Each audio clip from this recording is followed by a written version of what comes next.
Priya here, and in today's video I'm going to be doing an illustration using my fine liners of some birds that regularly visit my garden. And while I'll be drawing, I'll also be chatting to you about our art supplies as artists and how or why we should actually be using them up and finishing them. Now, I know this is hard for a lot of artists, me included.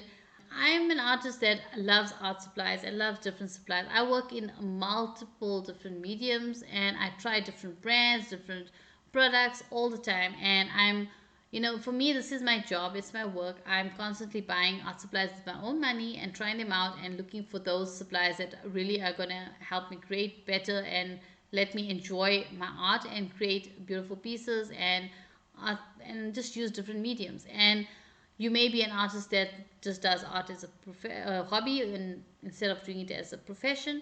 But irrespective, all artists, I think we are all guilty of it. We love buying art supplies, and even if we got supplies, we still find a reason to buy something else, and that's absolutely fine. There's nothing wrong with that. But I think that we really need to start using our supplies. Now, recently, in the last couple of months, I've been starting to actually finish some supplies, like certain paints are getting finished, certain pencils are getting finished, and I'm actually feeling really good about it. I'm not feeling that precious about it anymore. Before, I used to find my art supply so precious and I don't want to use it because I don't want it to get finished. And I would buy a supply that I really like and it's my favorite, and then I would buy maybe a backup for that one in case that supply gets finished, then I've got another one of that.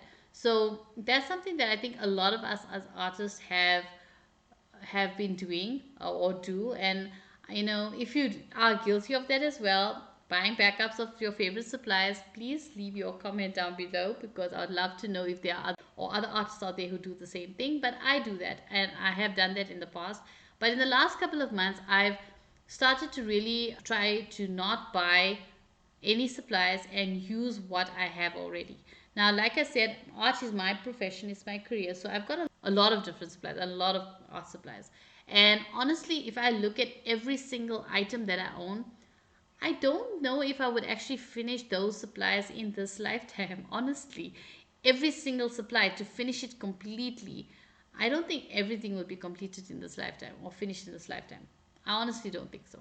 What I feel is that we need to use our supplies. And in the recent months that I haven't been buying supplies, I've been just using what I have. And that's what I think that a lot of artists need to do is just use what you've got, and from there you can buy your favorite supplies or upgrade from student grade to more professional grade products depending what you're doing or how you are progressing with your art. But at the same time, I think we need to use what we have. Art supplies are really expensive, and if you have to see your art supplies in a cupboard or drawer and it's just gonna get dried up and wasted and then you gotta throw it away, you're gonna feel really bad about it. And it has happened to me for one or two things, not really many things, but I've had one or two of my fine liners dry up that I never really used that much, and it really feels bad when you have a supply that you used but not that much and it dries up and you got to throw it away and you didn't use it and you didn't enjoy it, and it doesn't feel good when that happens, because one, it's a waste of money, and secondly, it was a product that you were gonna use at some point but you never used it enough or you never used it. Like with the fine liners, I use them often, but this particular nib size I don't really use that often, and when I did need to use it, I discovered it was dry, and that was really sad for me. But the point is that you need to use your supplies, and if you've got a lot of supplies, try to use what you have. And if you've got, I know now a lot of artists will have supplies that are their favorite, and then supplies, I've got supplies that I've tried out that are not my favorite supplies and I don't really like them. So those that you don't really like or that don't really work for you or your techniques, you can give them away, donate them if you don't really want them. But if you do have them and if you still want to keep them and use them, then use them up in maybe mixed media pieces or art journaling. Those are good ways for you to use a variety of different mediums. Like with art journaling, you can use anything you want, from pencils, pens, inks, watercolors, acrylics, stamping, ink pads, you name it, you can use it, and stickers, and you can just use anything you want with art journaling and mixed media pieces. And I think with art, it also opens up a lot of your creativity by being able to be that open to creativity and open to all these different ideas in using these mediums. And whether you use many mediums like I do, or whether you use a specific medium like maybe only color pencil or only acrylic paint, you still have a variety of supplies, which I mean, you do have a variety of different products based on maybe different brands of paints or brands of pencils, different types of pencils, different types of acrylic paints or gouache, whatever the paint is.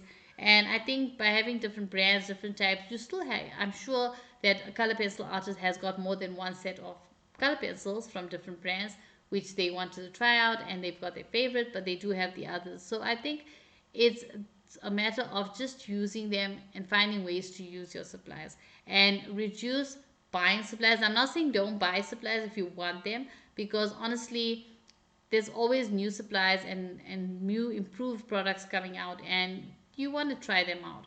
But I would recommend trying out if they have them open stock. If it's a pencil, for example, try to buy one or two pencils open stock, or if it's a paint, buy a small tube of it just to try it out and see if it's something that you like before, and just buy one or two colors before committing to a full set or buying all the different colors in the range that you want. Because sometimes you may find that you may not like that particular product and it may not work for you or your techniques, and you don't want to spend a whole lot of money on buying a whole lot of paints when they just not working for you. So I would advise you that try to buy only what you really want. Test out those suppliers and buy testers if you can, or smaller versions of them, just to test them out and see if you like them before committing to a larger, more costly set or of paints or pencils or whatever it is that you are using.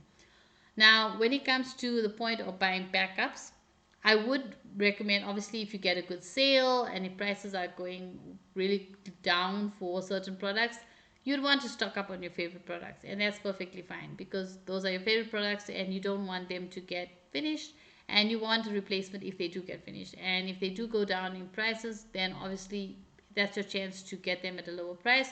So then go ahead and buy them. But and if there's something new that you want to try out. But if you've got supplies that you have never touched in your cupboard, take them out and use them. Try to use them in some way, even if it's just to sketch or do some swatches of colors. Take them out and use them and see where it goes from there. You'll be surprised. Sometimes you look through your cupboards and you'll find supplies that you didn't even realize you owned. And when you use them, it's like you're getting a whole new experience of using a product that you never really used or tried. Or maybe you'll find a product that you haven't used in a long time and you can finally try to use that and see how it works with your style. Remember, as artists, we are constantly growing, we are constantly improving, we're growing in our skills, our art is changing, our style changes as well. So you can sometimes, maybe you may not like a particular medium now, but after a few years that medium becomes one of your favorites. So always just keep using your supplies. In the recent months, like I said, I've been using what I have, and I've been actually finishing paints and pencils, and it's been such a good feeling to know that I'm actually putting my supplies to good use and I'm using them and I'm enjoying them, and I'm not worried that when they get finished, because I know that I've used them and I've enjoyed them. And that's the main thing. We buy art supplies so that we can create with them and enjoy them. It's never a waste to use your art supplies. So if you've got art supplies that you are finding very precious and you feel you don't want to waste them, remember, every artwork you create, whether it's just a doodle sketch or it's a finished piece, all of your art, good or bad, are all learning experiences for you. So you are learning about the medium, you are learning, you're improving your skill level with using that medium, and also you're improving your techniques that you can use the medium in. Whatever medium that it is that you use, you improving your techniques that you can use, you learning and discovering new techniques, and you just experimenting and enjoying the product. And I think that's the most important thing, is that we enjoy our art supplies, enjoy the feel of them on the paper, the feel of them on the canvas, the way they look on paper, the brightness of the colors or the saturation of the colors, whatever it is. But enjoy your supplies, enjoy the process of using them, the process of creating with them, and just use your supplies, because you don't want your supplies to lie in a cupboard or in a box or in a drawer and just get discarded or thrown away later on when they get damaged, or if they get dried up, for example, if it's paint or something like that. Try to use what you have and buy only when you need to buy, or when you want to try something new, or when you are out of a particular supply. That can help you save a lot of money and also help you to really use what you've got without wasting your supplies. Because I treat my certain pencils and paints that I've got, I treat them very precious. But I've realized that by not using them, I'm not really making good use of them. It's the same as not using them and throwing them away, because I'm not enjoying them. And the purpose of buying those particular supplies is that I want to use them and I want to enjoy the process of creating with them. And I think my final words would be that not using your supplies, I think, is a point where you are basically wasting them, because you're not using them and they just stay in the cupboard or drawer. And I think by using them, that's when you're going to really put them to good use and have a purpose for using them, and use them to create, and you'll be learning all the time. And I think that's what you need to do. If you are using your mediums or your supplies, whatever it is that you use them up, and and you won't feel bad. Honestly, once you finish using a product, it'll actually make you feel really good that you've used it up. So I guess that's it for this video. Thank you so much for watching. I hope you've enjoyed it. I hope you found it helpful. If you have, don't forget to like and share. It really helps the channel out. Also, feel free to leave your comments down in the comment section down below. And if you really want to see other videos like this, and you like watching these videos and other art videos and sketchbook tour videos I have on my channel, then you can consider subscribing. So I guess that's it for this one. Thank you again so much for watching. Till the next one. Bye.